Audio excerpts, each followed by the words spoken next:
태국 총리의 친중 정책 때문에 태국 경제는 위기를 겪고 있습니다. 이에 태국의 부총리가 직접 나서서 사건을 해결하려고 하고 있는데요. 하지만 약속 당일에 태국 부총리의 충격적인 행동이 드러나게 되었습니다. 이에 태국 국민들은 분노하고 있는데요. 도대체 어떤 충격적인 사건이 있었던 걸까요? 안녕하세요. 저는 펜실베이니아 대학교 경제학과에 재학 중인 클레어입니다. 강의실에 들어서자 베넷 교수님이 반갑게 인사해 주셨습니다. 교수님은 국제무역 분야에서 30년 이상 경력을 쌓으신 분이에요. 한때는 미국 무역대표부 USTR에서 근무하셨던 실무 경험도 있으시죠. 이론만 아는 교수님이 아니라 실제 협상 테이블에 앉아본 분이라 강의가 항상 생생했어요. 자, 오늘은 특별한 사례를 살펴볼 겁니다. 교수님은 정확히 오전 10시에 강의를 시작하셨습니다. 스크린에는 태국과 미국 국기가 나란히 띄워져 있었어요. 여러분, 최근 국제무역 뉴스를 확인하고 계신가요? 교실 안은 조용해졌고 제 손가락은 노트북 키보드 위에서 대기 상태였습니다. 교수님의 강의는 항상 실시간 필기가 필요했어요. 그만큼 모든 말씀이 중요하니까요. 4월 중순에 예정되었던 태국, 미국 협상단 회의가 연기되었습니다. 특이한 점은 태국 측이 출국조차 하지 않았다는 겁니다. 이 말에 강의실 안에서는 작은 술렁임이 일었어요. 학생들 몇몇은 의아한 표정으로 서로를 바라보았고 저는 재빨리 노트북에 이 사실을 기록했습니다. 대표단은 미국의 워싱턴에 도착할 예정이었지만 태국 정부는 돌연 협상을 연기했고 내각 휴가 양식이 재제출된 사실이 드러났습니다. 교수님은 화면을 넘기시며 타임라인을 보여주셨어요. 4월 초부터 지난주까지의 사건 흐름이 정리되어 있었죠. 저는 손가락을 바쁘게 움직이며 모든 정보를 놓치지 않으려 했습니다. 미국 정부는 이미 회의실을 예약했고 통역사도 준비했었죠. 그런데 갑자기 태국 측으로부터 불가피한 사정으로 회의를 연기한다는 통보를 받은 겁니다. 교수님의 말씀에 저는 불가피한 사정이라는 단어에 밑줄을 그었어요. 외교적 언어는 항상 그 이면의 의미가 중요하니까요. 태국 대표단장이었던 피차이 추나와치라 부총리는 기자들에게 세부 사항을 더 검토할 시간이 필요하다고만 말했습니다. 하지만 방콕의 정보통들은 다른 이야기를 하고 있죠. 자, 여러분. 왜 이런 일이 벌어졌을까요? 이미 준비된 협상을 태국이 갑자기 취소한 이유는 무엇일까요? 교실은 잠시 침묵에 빠졌어요. 제 머릿속에는 여러 가능성이 스쳐 지나갔습니다. 일반적인 무역 협상이라면 단순한 일정 조정일 수도 있겠지만 교수님의 표정으로 보아 그보다 더 복잡한 상황인 것 같았어요. 저는 조심스럽게 손을 들었습니다. 혹시 중국과 관련이 있을까요? 제 질문에 교수님은 화면을 다음 페이지로 넘기셨어요. 거기에는 태국, 미국, 중국을 연결하는 삼각형 도표가 있었습니다. 정확합니다, 클레어. 이 사건을 이해하기 위해서는 태국과 중국의 관계를 살펴봐야 합니다. 저는 강의가 마치 스릴러 영화의 도입부처럼 느껴졌어요. 교수님이 말씀하신 태국과 중국의 관계에 대해 더 알고 싶어졌습니다. 국제무역이 단순한 숫자와 상품의 교환이 아니라 국가 간의 복잡한 정치적 관계와 얽혀 있다는 사실을 다시 한번 실감했죠. 태국의 정치 상황에 대해 더 깊이 들어가 보겠습니다. 이 여성이 누군지 아시나요? 패통탄 친나와 총리입니다. 맞습니다. 현재 태국의 총리인 패통탄 친나와십니다. 그런데 그녀의 성씨가 특별한 의미를 가지고 있다는 것을 아시나요? 교수님은 화면을 넘기시며 또 다른 사진을 보여주셨어요. 이번에는 중년 남성의 사진이었죠. 이분은 탁신 친나왓, 패통탄 총리의 아버지입니다. 2001년부터 2006년까지 태국의 총리를 지냈습니다. 그는 재임 중 중국과의 경제 협력을 크게 강화했습니다. 저는 빠르게 필기하며 궁금증이 생겼어요. 교수님, 탁신 친나왓은 지금 어디에 있나요? 좋은 질문입니다. 탁신은 2006년 군사 쿠데타로 실각한 후 해외로 망명했다가 태국으로 돌아왔습니다. 그리고 그의 딸이 총리가 되었죠. 이것이 의미하는 바가 무엇일까요? 학생들 사이에서 작은 토론이 시작되었어요. 제 옆자리에 마크가 손을 들었습니다. 정치적 세습이 이루어진 건가요? 그렇게 볼 수 있습니다. 하지만 더 중요한 것은 정책의 연속성입니다. 교수님은 화면을 다시 넘기셨어요. 이번에는 중국과 태국 간의 경제 지표가 나타났습니다. 패통탄 총리는 아버지의 길을 따르고 있습니다. 탁신이 재임 중 시작한 중국과의 경제 협력 강화 정책을 그대로 이어가고 있죠. 현재 태국은 중국과 밀접한 경제 관계를 유지하고 있습니다. 그래프를 보니 태국의 대중국 수출입 비중이 지난 10년간 꾸준히 증가해왔어요. 특히 인프라, 철도, 기술 협력 부분에서 중국의 영향력이 두드러졌습니다. 중국의 1대1로 이니셔티브 하에서 태국은 중요한 협력국이 되었습니다. 방콕과 쿤밍을 잇는 고속철도 프로젝트, 디지털 경제 협력, 5G 네트워크 구축 등 여러 분야에서 중국의 투자가 증가하고 있죠. 저는 문득 궁금한 점이 생겼습니다. 교수님, 그렇다면 미국은 이런 태국의 태도에 어떻게 대응하고 있나요? 베넷 교수님은 미국의 관세 정책 변화를 보여주는 차트를 보여주셨습니다. 바로 그 질문이 오늘 수업의 핵심입니다. 미국은 중국에 기울어진 태국의 태도를 의식해 태국에도 고율 관세를 부과하기 시작했습니다. 특히 태국의 주요 수출품인 전자제품, 섬유, 식품 등에 대한 관세율이 상승했죠. 교수님은 잠시 멈추시고 교실을 둘러보셨습니다. 미국은 중국에만 높은 관세를 부과하는 게 아닙니다. 중국과 가까운 나라들도 간접 제재를 받는 셈입니다. 이것을 우리는 친구의 친구는 적이라는 전략으로 볼 수 있습니다. 저는 이 말에 깊은 인상을 받았어요. 국제무역이 단순한 상품 교환이 아니라 정치적 동맹과 갈등의 도구가 될 수 있다는 사실을 실감했죠. 그렇다면 태국은 어떤 선택을 해야 할까요? 중국과의 관계를 유지하면서 미국의 제재도 피할 수 있을까요? 교수님은 제 질문에 답하지 않고 오히려 반문하셨어요. 여러분이라면 어떤 선택을 하시겠습니까? 강의실은 다시 조용해졌습니다. 저는 머릿속으로 태국의 상황을 정리해 보았어요. 한쪽에는 역사적, 정치적으로 연결된 중국이 있고 다른 한쪽에는 세계 최대 시장인 미국이 있습니다. 두 강대국 사이에서 작은 나라가 취할 수 있는 최선의 전략은 무엇일까요? 베넷 교수님은 프로젝터를 켜고 타임라인 차트를 보여주셨어요. 태국 협상단 실종 사건에 대한 타임라인이 나타났습니다. 최근 일어난 태국, 미국 협상 무산 사건의 타임라인을 구체적으로 살펴보겠습니다. 교수님은 레이저 포인터로 타임라인의 시작점을 가리키셨어요. 4월 3일 미국 무역대표부 USTR는 태국과의 무역 협상을 4월 17일부터 19일까지 워싱턴에서 진행하겠다고 공식 발표했습니다. 의제는 태국산 제품에 대한 관세 조정과 투자 규제 완화였죠.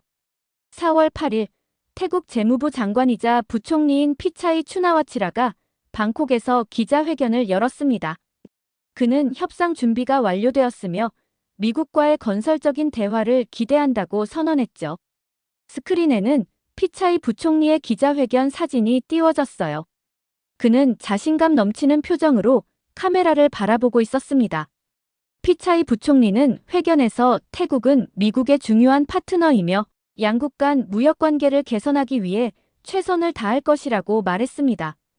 또한 관세 문제에 대한 태국의 입장을 명확히 전달할 것이라고도 덧붙였죠. 교수님의 목소리가 조금 높아졌어요. 그리고 4월 15일 태국 외교부는 대표단의 미국 방문 일정을 확정했습니다. 피차이 부총리를 단장으로 한 12명의 대표단이 16일 오후 방콕을 출발해 17일 오전 워싱턴에 도착할 예정이었습니다. 그런데 4월 16일 저녁 이상한 일이 벌어졌습니다. 대표단이 수완나품 국제공항에 나타나지 않은 거죠. 태국 언론들은 대표단의 출국 장면을 촬영하기 위해 공항에서 대기하고 있었지만 누구도 모습을 드러내지 않았습니다. 강의실에서는 작은 술렁임이 일었어요. 저도 궁금증이 커졌습니다. 4월 17일 오전, 워싱턴에서 대기하고 있던 미국 국무부 관계자들은 태국 대표단이 도착하지 않은 것을 확인했습니다. 미국 측은 즉시 방콕의 미국 대사관을 통해 태국 정부에 연락을 취했지만 명확한 답변을 받지 못했죠. 4월 18일, 태국 외교부는 짧은 성명을 발표했습니다. 협상이 연기되었으며 새로운 일정은 추후 공지할 것이라는 애매한 내용이었죠. 그리고 같은 날 저녁, 더 이상한 사실이 밝혀졌습니다. 저는 숨을 죽이고 다음 이야기를 기다렸습니다. 태국 내각 사무처에서 피차이 부총리와 대표단 전원의 공무휴가 양식이 새로 제출된 것이 확인되었습니다. 원래는 공무 출장으로 등록되어 있었는데 갑자기 공무휴가로 변경된 것이죠. 강의실에서는 웃음 섞인 놀라움의 반응이 나왔어요. 저도 픽 웃음이 나왔지만 이것이 외교적으로는 매우 심각한 사안이라는 것을 알고 있었습니다. 4월 19일, 패통탄 총리는 급히 기자회견을 열어 이 상황에 대해 해명했습니다.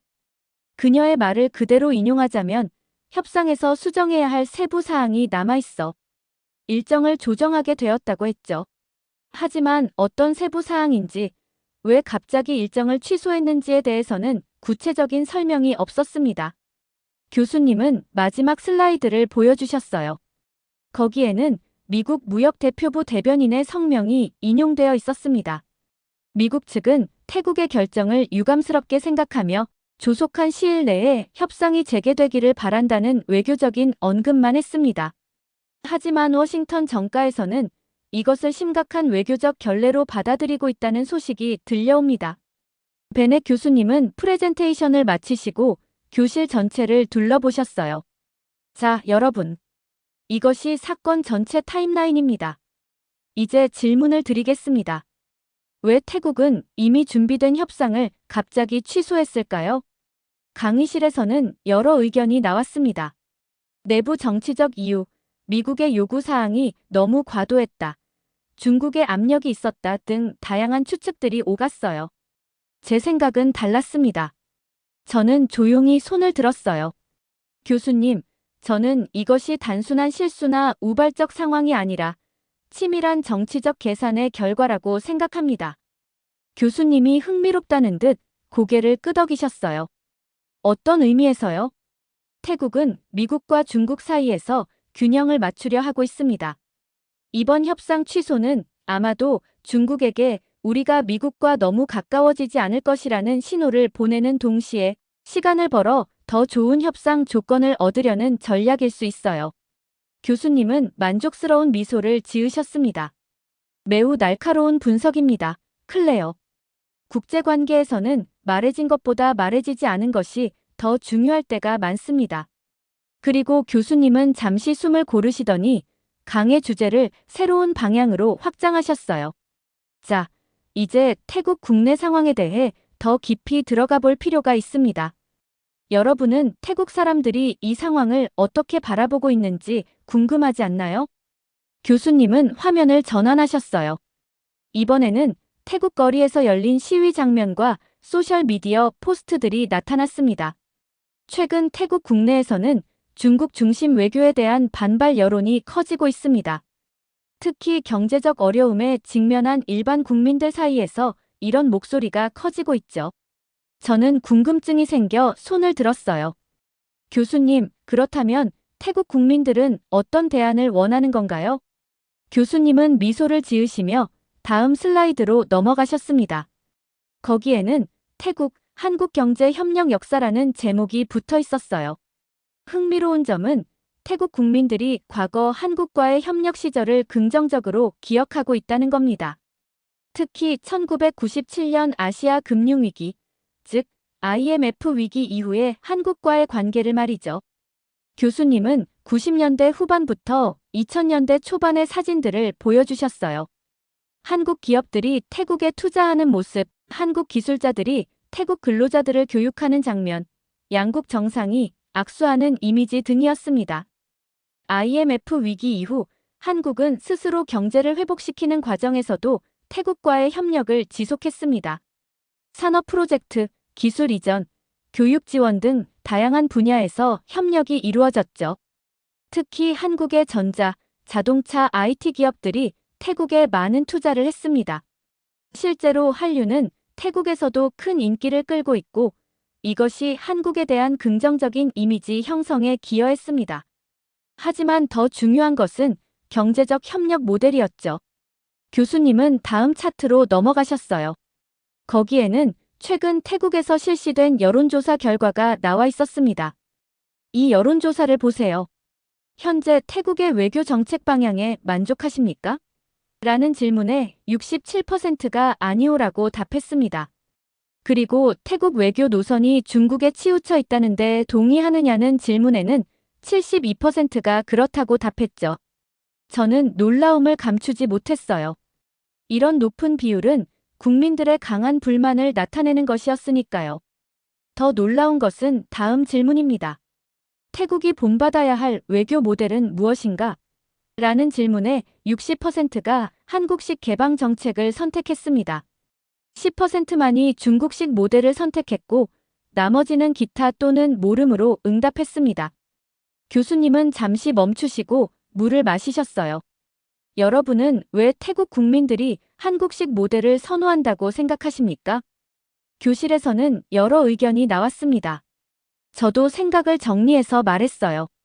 한국은 미국과 중국 사이에서 균형을 유지하면서도 독자적인 경제 발전을 이룬 모델로 보이기 때문일 것 같습니다. 태국 국민들은 그런 독립적인 방식을 원하는 게 아닐까요? 정확합니다. 한국은 미국의 동맹국이면서도 중국과 경제적으로 밀접한 관계를 유지하고 있습니다. 그러면서도 독자적인 기술력과 브랜드를 발전시켜 세계 시장에서 경쟁력을 갖추었죠. 태국 사람들은 이런 모델을 동경하고 있습니다. 태국의 소셜미디어와 언론에서는 우리는 한국처럼 독자 노선을 걸어야 한다는 목소리가 커지고 있습니다. 중국에 의존하지 않으면서도 미국에 종속되지 않는 제3의 길을 원하는 것이죠. 그리고 이런 여론이 형성된 데는 현실적인 경제적 우려도 있습니다. 미국이 태국에 고율 관세를 부과하면 수출 감소, 물가 상승, 실업률 증가가 불가피합니다. 태국 경제의 35%가 수출에 의존하고 있고 그중 15%가 미국 시장을 향하고 있기 때문이죠. 교수님의 설명을 듣고 있자니 국제무역이 단순한 수치가 아니라 국민들의 삶과 직결된 문제라는 것을 실감했어요. 한 나라의 외교 정책이 수백만 명의 일자리와 생계에 영향을 미친다는 사실이 무겁게 다가왔습니다. 이제 우리는 태국의 현 상황에서 핵심 인물 한 명에 대해 자세히 살펴볼 필요가 있습니다. 바로 피차이 추나와치라 부총리입니다. 스크린에는 정장을 입고 자신감 넘치는 표정의 중년 남성 사진이 나타났어요. 피차이 부총리의 공식 사진이었습니다. 피차이 부총리는 지난주 기자회견에서 미국과의 무역 협상을 직접 챙기겠다고 선언했습니다. 그의 말을 인용하면 세부 사항을 수정하고 세계 경제 변화를 고려해 최적의 타이밍을 노리겠다고 했습니다. 교수님은 피차이의 경력이 정리된 슬라이드를 보여주셨어요. 재무부 장관, 상무부 차관, 중앙은행 이사 등 화려한 경력이 나열되어 있었습니다. 피차이는 경제 전문가로서 미국과의 협상에서 중요한 약속을 할 예정이었습니다. 특히 태국은 중국 통화 위안화에 개입하지 않으며 독자적인 경제 노선을 유지하겠다는 점을 강조할 계획이었죠. 저는 이 부분이 궁금해서 손을 들었어요. 교수님, 위안화 개입이 왜 중요한 이슈인가요? 미국은 중국이 위안화 가치를 인위적으로 낮게 유지해 수출 경쟁력을 높인다고 비판해왔습니다. 태국이 중국과의 무역에서 위안화를 적극 활용한다면 미국 입장에서는 이를 중국의 통화 전략에 동참하는 행위로 볼 수 있죠. 이제 이해가 됐어요. 태국은 미국에게 우리는 중국과 경제적으로 가깝지만 중국의 모든 정책을 따르지는 않는다는 메시지를 전달하려 했던 거였죠. 하지만 태국 내부에서는 피차이에 대한 비판도 있었습니다. 많은 사람들이 피차이도 결국 탁신 친나와 세력의 일원이라고 주장했죠. 실제로 피차이는 2000년대 초반 탁신 정부에서 경제자문역을 맡았습니다.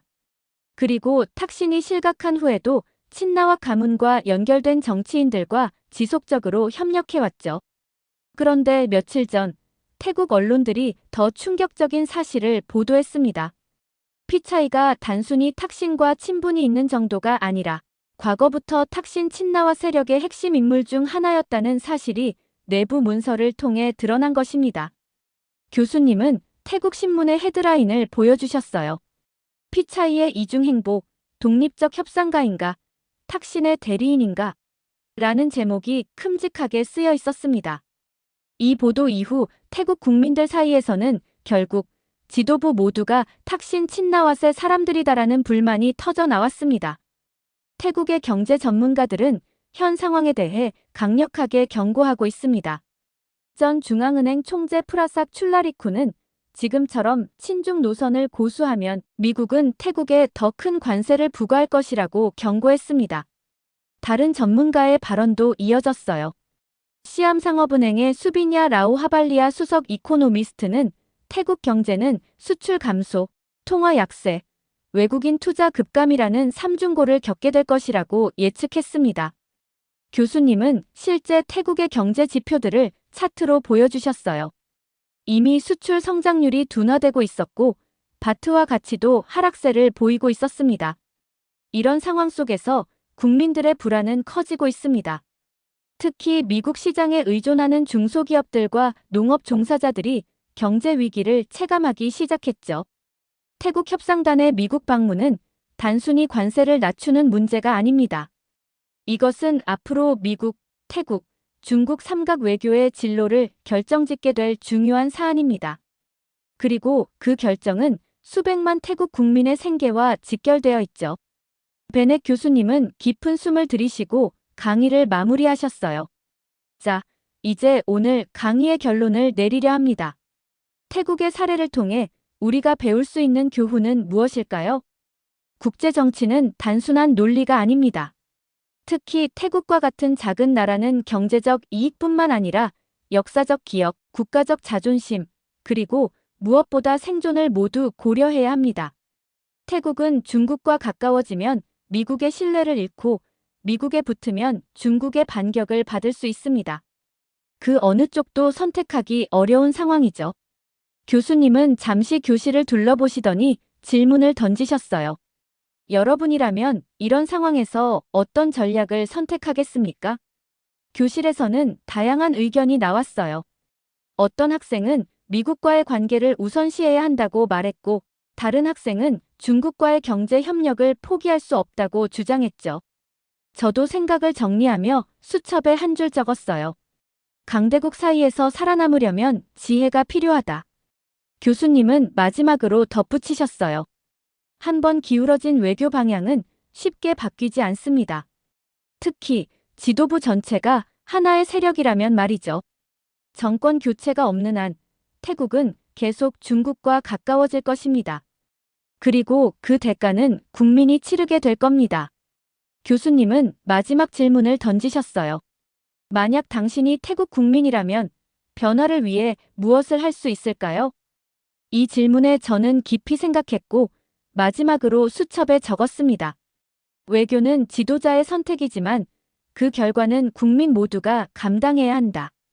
강의가 끝나고 교실을 나서는 순간 저는 창밖을 바라보았어요.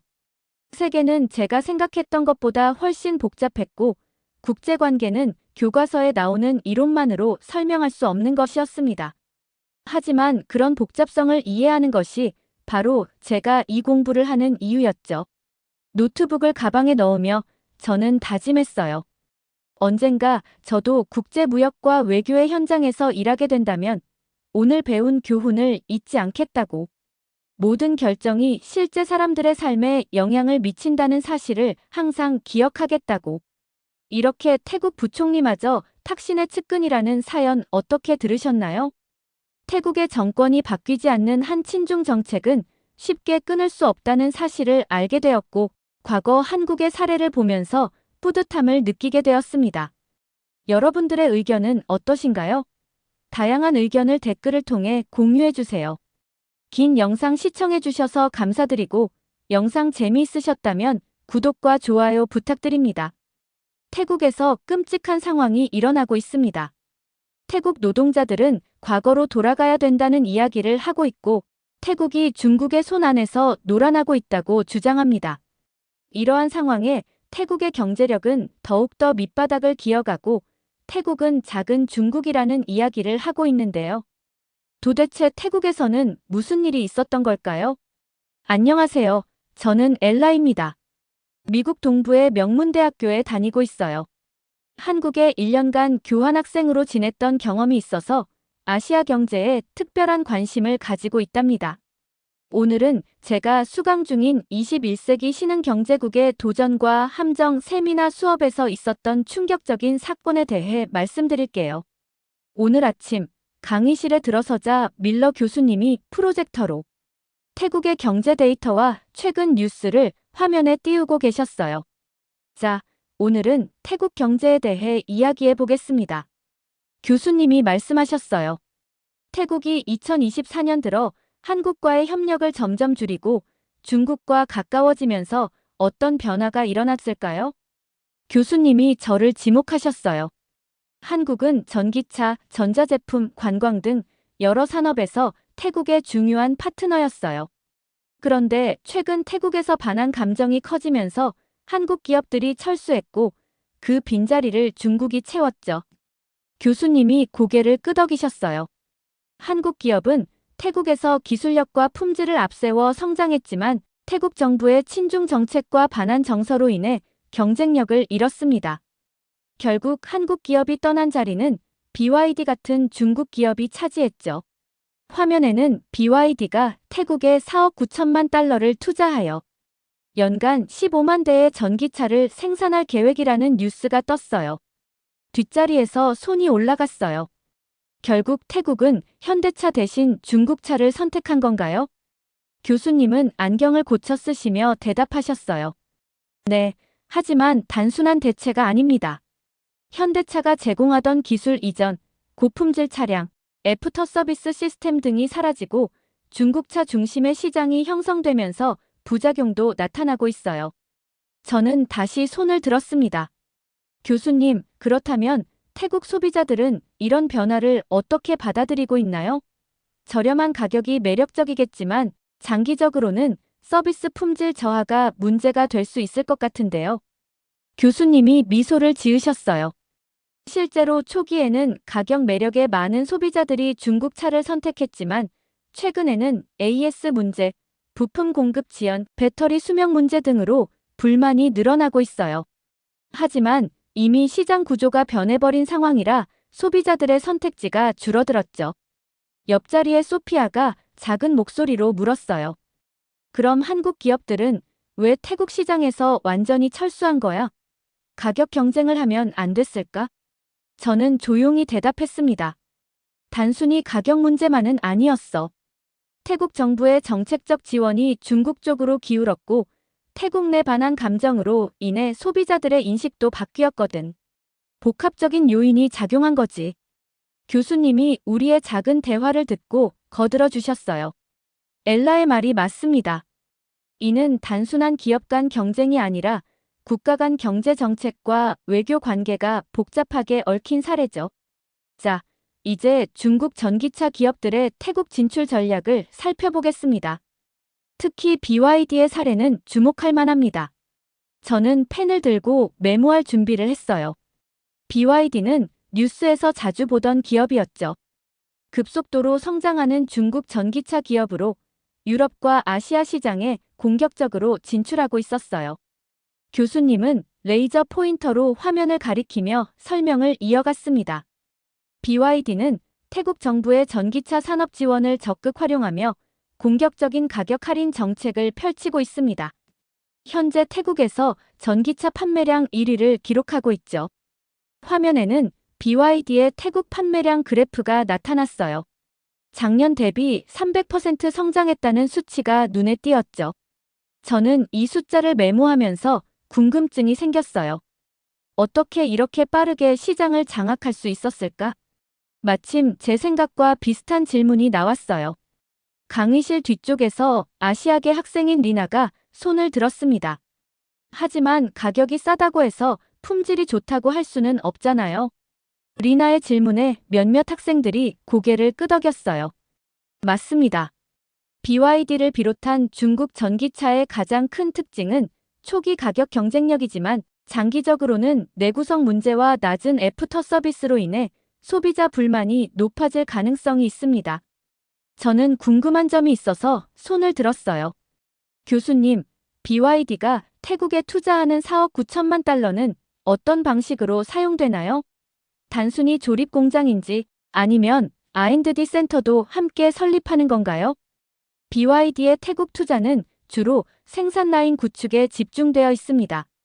R&D는 여전히 중국 본토에서 이루어지고 태국에는 완성차 조립과 배터리 팩 생산 시설이 주를 이룹니다.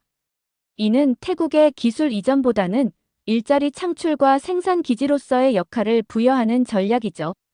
제 옆자리에 앉은 제이슨이 작게 말했어요. 그럼 결국 태국은 중국의 값싼 공장이 되는 거네. 저는 고개를 끄덕였어요. 한국 기업들이 있을 때는 기술 이전과 현지 엔지니어 교육에도 투자했다고 들었는데 중국은 그런 부분이 약한 것 같아. 교수님이 다시 강의를 이어갔습니다. BYD의 태국 진출은 단순한 기업 확장 전략이 아닙니다. 중국 정부의 1대1로 정책과 맞물려 있는 국가적 프로젝트의 성격을 띠고 있어요. 중국은 동남아시아 시장을 전기차 수출의 중요한 거점으로 삼고 있습니다. 화면이 바뀌며 지도가 나타났어요. 중국에서 시작해 태국, 말레이시아, 인도네시아로 이어지는 빨간색 화살표가 그려져 있었죠.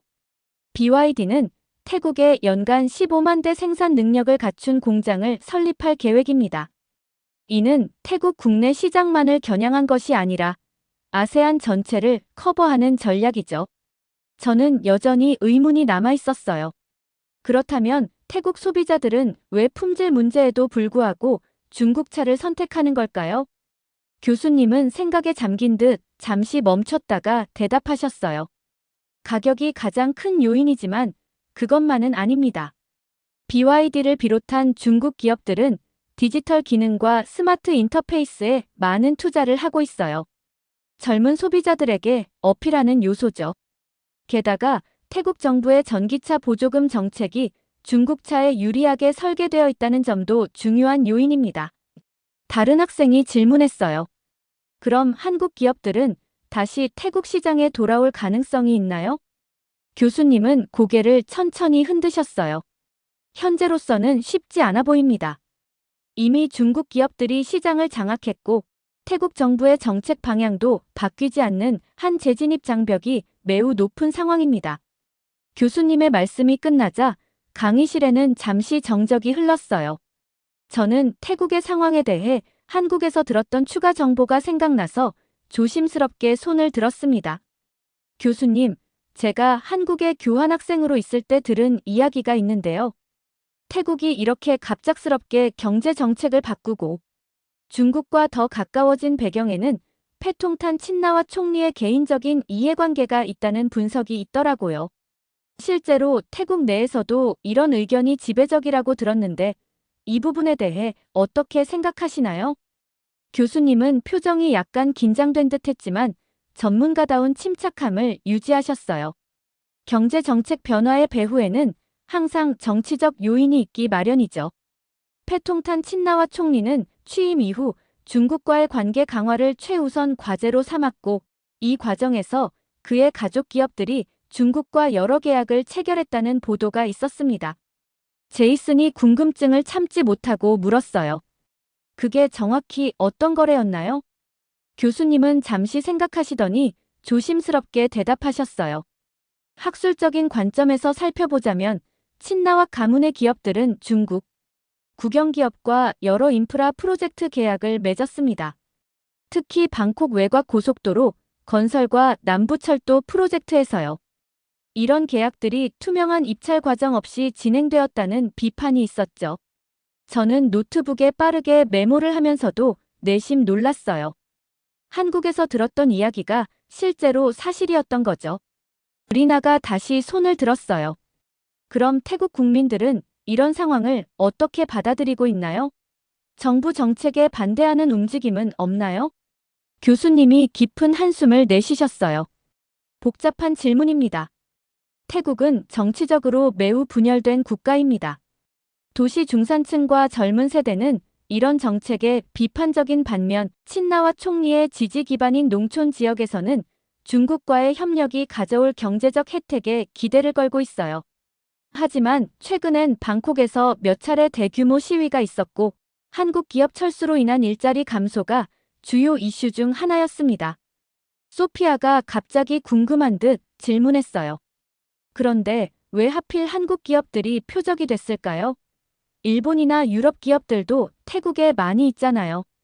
한국 기업들이 태국에서 높은 시장 점유율을 가지고 있었고, 특히 모바일, 가전제품, 자동차 시장에서 중국 기업들과 직접적인 경쟁 관계에 있었거든요. 중국이 이 시장들을 타깃으로 삼았을 가능성이 높아요. 또한 외교적 측면에서 봤을 때 한국은 미국과 가까운 동맹국이라는 점도 중요한 요소입니다. 중국은 동남아시아에서 미국의 영향력을 줄이기 위해 노력하고 있고 미국의 동맹국인 한국 기업을 밀어내는 것이 그 전략의 일환으로 볼 수 있죠. 교수님이 화면을 다음 슬라이드로 넘기셨어요. 한국 자동차와 중국 자동차의 품질 비교 차트가 나타났습니다. 강의실 앞쪽에서 알렉스가 손을 들었어요. 그럼 현대차와 같은 한국 기업이 있었다면 태국 소비자들이 더 나은 선택을 할 수 있었던 건가요? 교수님은 이 질문을 기다렸다는 듯이 프레젠테이션을 넘기셨고 화면에는 상세한 품질 비교 차트가 나타났어요. 좋은 질문입니다. 이 차트를 보면 두 국가 자동차의 차이점이 명확히 드러납니다. 차트에는 한국 자동차의 장점과 중국 자동차의 단점이 비교되어 있었어요. 교수님은 레이저 포인터로 차트를 가리키며 설명을 시작하셨습니다. 한국 자동차는 긴 배터리 수명과 높은 내구성이 특징입니다. 또한 철저한 안전 테스트와 글로벌 신뢰도가 높고 우수한 AS 시스템과 부품 조달이 용이하다는 장점이 있죠. 그 다음 교수님은 중국 자동차 부분을 가리키셨어요. 반면 중국 자동차는 배터리 내구성이 낮고 화재 위험이 높습니다. AS 시스템 부재로 인한 소비자 불만이 많고 차량 수명이 짧고 감가상각이 빠르다는 단점이 있습니다. 제 옆에 앉은 에밀리가 손을 들었어요. 그럼 태국은 당장 싸게 중국 전기차를 사고 있지만 장기적으로 손해를 볼 수도 있다는 거네요. 교수님은 고개를 끄덕이셨어요. 정확합니다. 단기적으로는 가격이 매력적이지만 장기적으로는 차량 유지 비용과 신뢰성 문제로 소비자들이 어려움을 겪을 가능성이 큽니다. 교수님은 다음 슬라이드로 넘어가셨어요. 화면에는 중국 내 전기차 화재 사고 통계가 나타났습니다. 중국 차의 문제점에 대해 좀 더 구체적으로 살펴보겠습니다. 교수님은 심각한 표정으로 설명을 이어가셨어요. 가장 우려되는 부분은 안전성 문제입니다. 중국 내부 통계에 따르면 하루에 평균 8대씩 전기차에서 화재가 발생하고 있어요. 이는 서구나 한국 제조사의 전기차 화재 발생률보다 훨씬 높은 수치입니다. 저는 놀라서 고개를 들었어요. 하루에 8대라니 너무 많은 숫자였죠. 교수님은 계속 설명하셨어요. 이런 안전 문제로 인해 중국에서는 BYD는 빌드 유어 데드의 약자다. BYD를 타려면 목숨을 걸어야 한다. 생명보험 두둑히 들고 타야 하는 차라는 농담이 있을 정도죠. 특히 중국의 한 유명 자동차 평론가는 BYD 차량의 가격이 저렴한 이유는 소비자의 생명을 담보로 했기 때문이라는 다소 과격한 평가를 하기도 했습니다. 강의실이 갑자기 조용해졌어요. 학생들은 충격받은 듯한 표정으로 서로를 바라보았습니다. 소피아가 조용히 물었어요. 그런데 왜 태국 정부는 이런 문제점을 알면서도 중국 차를 적극적으로 들여오는 건가요? 교수님은 잠시 침묵하시더니 조심스럽게 대답하셨어요. 여러 요인이 있겠지만 앞서 언급된 정치적 이해관계가 큰 부분을 차지할 것입니다. 또한 중국은 태국에 엄청난 경제적 지원을 약속했고 이는 단기적으로 태국 경제에 도움이 될 수 있습니다. 저는 한국에서 보았던 자동차 공장이 생각나서 손을 들었어요. 교수님, 사실 중국 기업들이 태국에서 쓰는 생산 시스템에 대해 추가로 말씀드리고 싶은 게 있습니다. 제가 한국에서 들은 바로는 중국 기업들이 한국 기업들이 오랜 시간 동안 태국에서 구축해온 기업 인프라와 생산 방식, 효율적인 근무 환경 같은 시스템을 그대로 사용하고 있다고 해요. 심지어 한국이 구축해놓은 시스템을 태국뿐만 아니라 다른 국가의 공장에서도 그대로 모방해서 사용하고 있다고 하던데요. 교수님은 눈썹을 치켜 올리셨어요. 매우 날카로운 관찰입니다, 엘라. 실제로 중국 기업들은 복제와 개선 전략으로 유명하죠. 한국 기업들이 태국에서 구축한 공급망과 생산 시스템을 그대로 가져가는 경우가 많습니다. 심지어 한국 기업에서 일하던 현지 관리자들을 영입해 그 노하우를 활용하기도 하고요. 제이슨이 의아한 표정으로 물었어요. 그게 가능한가요? 특허나 지적 재산권 같은 게 있지 않나요? 교수님이 설명해 주셨어요. 생산 시스템이나 근무 환경 같은 것들은 특허로 보호받기 어려운 부분입니다. 또한 중국 기업들은 유사하지만 다른 방식으로 변형해 법적 문제를 피해가는 전략을 자주 사용하죠. 저는 몇 개월 전 한국의 경제신문에서 읽었던 기사가 생각났어요. 실제로 중국 BYD가 사용하는 생산 라인 배치와 품질, 관리 시스템이 현대차의 것과 매우 유사하다는 기사를 본 적이 있어요. 이런 건 기술 탈취로 볼 수 있지 않을까요? 교수님은 고개를 천천히 끄덕이셨어요. 국제 경제에서 매우 민감한 주제죠. 법적으로는 탈취라고 단정하기 어려운 부분이 있습니다만 한국 기업들이 오랜 시간 투자해 구축한 시스템을 단기간에 가져가는 것은 분명 윤리적 문제가 있어요. 이런 현상은 태국뿐만 아니라 베트남, 인도네시아 등 다른 동남아 국가에서도 관찰되고 있습니다. 교수님은 화면을 다시 바꾸셨어요. 이번에는 한국 기업들이 태국에 구축해 놓은 인프라와 생산 시스템에 관한 사진들이 나타났습니다. 또 하나 주목할 점은 중국 기업들이 한국이 오랜 시간 동안 태국에서 구축해온 기업 인프라와 생산 방식, 효율적인 근무 환경 등을 그대로 활용하고 있다는 것입니다. 한국 기업들은 지난 20여 년간 태국에 선진화된 생산 시스템을 도입하고 현지 노동자들을 교육시키는 데 많은 투자를 했습니다. 교수님은 다음 사진을 가리키셨어요. 보시는 것처럼 중국 BYD의 태국 공장 레이아웃은 이전 현대차 공장과 놀라울 정도로 유사합니다. 심지어 품질 관리 시스템과 작업 프로세스까지 거의 동일하죠. 이는 단순한 우연이 아닙니다. 저는 호기심이 생겨서 조용히 질문했어요. 그럼 중국 기업들은 한국이 쌓아놓은 기반 위에서 시작한다는 이점이 있는 거네요? 교수님은 고개를 끄덕이셨어요. 정확합니다. 중국 기업들은 처음부터 시작하는 것이 아니라 이미 잘 구축된 시스템 위에 들어서는 것이죠. 교수님은 다시 원래의 품질 비교 차트로 돌아가셨어요. 결국 태국 소비자들이 직면한 문제는 이렇습니다. 싸고 외형적으로 매력적이지만 안전성과 내구성에 문제가 있는 중국차와 상대적으로 비싸지만 신뢰할 수 있는 한국차 사이의 선택이었죠. 하지만 이제 태국 정부의 정책 변화로 그 선택지가 사라졌습니다. 리나가 손을 들었어요. 그럼 결국 태국은 한국 기업들이 쌓아온 기술과 시스템의 혜택은 누리면서 정작 그 기업들은 내쫓는 결과가 된 건가요? 교수님은 깊은 한숨을 내쉬셨어요. 정확한 해석입니다. 이것이 바로 오늘 우리가 토론하는 신흥경제국의 함정의 한 사례라고 볼 수 있겠죠.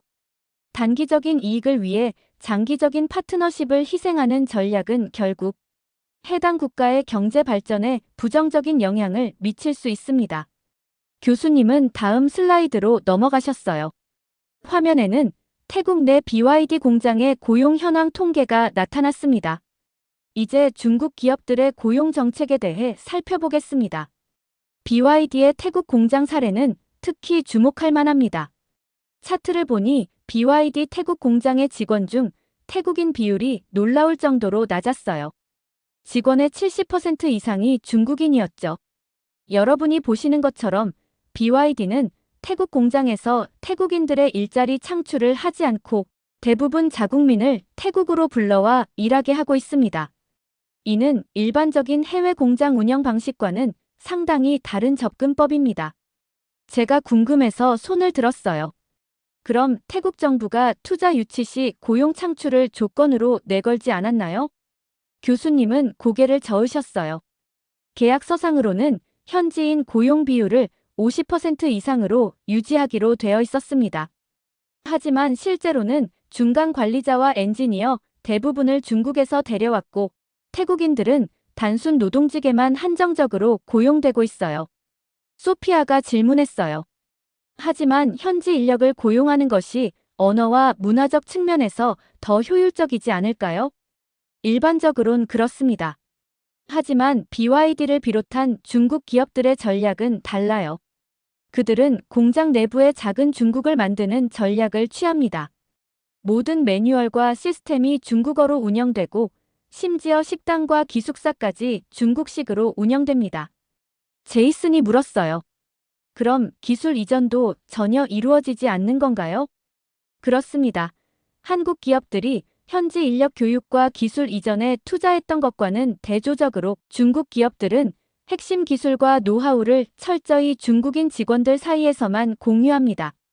이는 태국의 장기적인 산업 발전에 부정적 영향을 미칠 수 있습니다. 교수님은 다음 슬라이드로 넘어가셨어요. 이번에는 BYD 공장 주변에 형성된 중국인 커뮤니티 사진들이 보였습니다. 흥미로운 점은 BYD 공장 주변에 중국인 전용 상가와 주거 단지가 형성되고 있다는 것입니다. 이들은 태국 현지 경제와 거의 교류하지 않는 폐쇄적인 커뮤니티를 형성하고 있어요.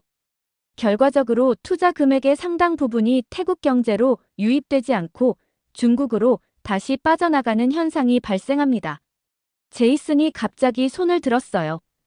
교수님, 제가 얼마 전에 뉴스를 봤는데 중국 BYD가 한국 시장에도 진출했다던데 한국에서의 반응은 어떤가요? 교수님은 미소를 지으셨어요. 흥미로운 질문입니다. 사실 BYD를 비롯한 중국 전기차 브랜드들이 한국 시장에 진출했지만 판매 실적은 매우 저조한 상황입니다. 한국 소비자들은 단순히 값싼 가격보다는 안전성과 브랜드 신뢰도를 더 중요시하는 경향이 있기 때문이죠. 특히 BYD라는 브랜드에 대한 부정적 인식이 이미 형성되어 있어 판매에 어려움을 겪고 있습니다. 리나가 궁금한 듯 물었어요. 그럼 태국 소비자들은 이런 문제를 인식하지 못하는 건가요? 많은 태국 소비자들도 이 문제를 인식하고 있습니다. 실제로 최근 방콕에서는 대규모 노동자 시위가 있었어요. 태국 자동차 산업 노동자들이 패통탄 친나와 총리를 향해 한국 기업들을 다시 불러오라는 요구를 한 것이죠. 한국 기업들이 제공했던 안정적인 일자리와 기술 교육의 기회가 사라지면서 많은 태국 노동자들이 일자리를 잃었고 남아있는 일자리도 중국인들에게 돌아가는 상황에 대한 불만이 고조되고 있습니다. 교수님은 마지막 슬라이드로 넘어가셨어요. 오늘 우리는 태국의 사례를 통해 신흥 경제국이 직면할 수 있는 함정에 대해 살펴봤습니다. 단기적인 이익과 정치적 이해관계를 위해 장기적인 경제 발전을 희생하는 결정이 어떤 결과를 초래할 수 있는지 분석했죠. 교수님은 강의를 마무리하셨어요. 다음 주에는 이와 유사한 상황에 처한 다른 동남아 국가들의 사례를 비교 분석하겠습니다. 특히 베트남이 어떻게 중국과 균형을 맞추면서 서방 기업들과의 협력을 유지하고 있는지 살펴볼 예정입니다. 오늘 강의를 들어주셔서 감사합니다. 강의가 끝나고 학생들이 자리에서 일어나기 시작했어요. 저는 노트북을 덮으며 오늘 배운 내용을 곰곰이 생각했습니다. 태국의 사례는 단순한 해외 사례 연구가 아니라 글로벌 경제의 복잡한 역학관계를 이해하는 데 중요한 교훈을 주는 것 같았습니다. 이렇게 BYD 중국 기업의 전기차가 한국이 빠진 자리에 들어간 사연 어떻게 들으셨나요? 값싼 가격으로 승부하려는 중국 전기차가 한국에서의 판매 실적이 저조한 상황을 보고 한국인들은 역시 안전을 중요하게 생각한다고 느꼈습니다. 또 한국 기업들이 해외에서 어떤 영향력이 있는지에 대해서도 다시 한번 느끼게 되었습니다. 여러분들의 의견은 어떠신가요? 다양한 의견을 댓글을 통해 공유해주세요. 영상 시청 감사드리고 영상 재미있으셨다면 구독과 좋아요 부탁드립니다. 현재 태국은 미세먼지 때문에 사람이 살 수 없을 지경입니다. 학교는 휴교령을 내리고 비행기가 착륙하지 못할 정도로 상황이 심각해졌습니다. 이에 태국 국민들은 정부를 향해 소송을 건다고 항의를 하고 태국 총리는 한국에게 사과를 하라며 한국을 애타게 찾고 있는데요. 도대체 태국 국민들이 이렇게 한국을 찾는 이유는 무엇일까요? 안녕하세요. 저는 태국 기상청에서 8년째 근무 중인 나린이라고 합니다.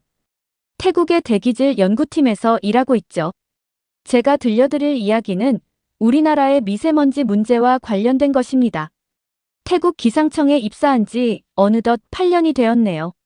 처음 입사했을 때만 해도 미세먼지가 이렇게까지 심각한 문제가 될 줄은 몰랐어요.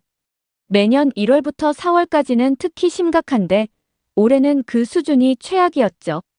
제가 일하는 방콕 사무실 창 밖을 보면 고층 빌딩들이 뿌연 스모그에 가려 희미하게 보일 때가 많아요. 특히 아침에 출근할 때면 마스크를 쓰고 있어도 목이 따갑고 눈이 따끔거리죠. 병원에는 호흡기 질환으로 고생하는 환자들이 매일같이 늘어나고 있어요. 우리 연구팀에서 분석한 바로는 태국의 미세먼지 문제가 이렇게 심각해진 데에는 여러 가지 원인이 있습니다. 가장 큰 문제는 북부 지역의 농업 관행이에요.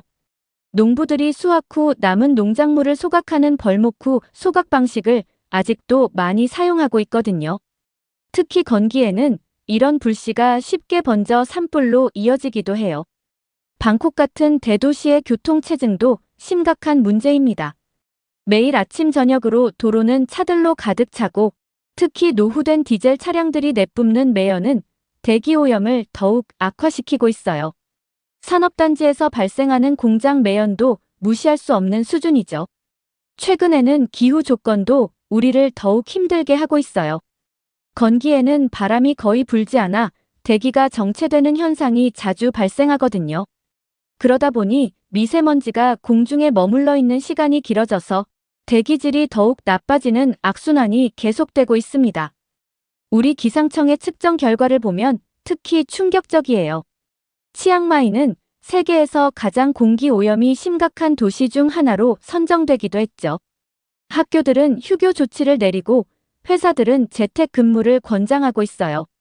특히 올해 초에는 방콕의 352개 학교가 동시에 휴교령을 내렸는데 그때의 충격이 아직도 생생합니다. 어린 학생들이 마스크를 쓰고 등교하는 모습을 보면서 우리가 과연 다음 세대에게 어떤 환경을 물려주고 있는지 깊이 고민하게 되더라고요. 특히 이번 년에는 믿기 힘든 일이 있었어요.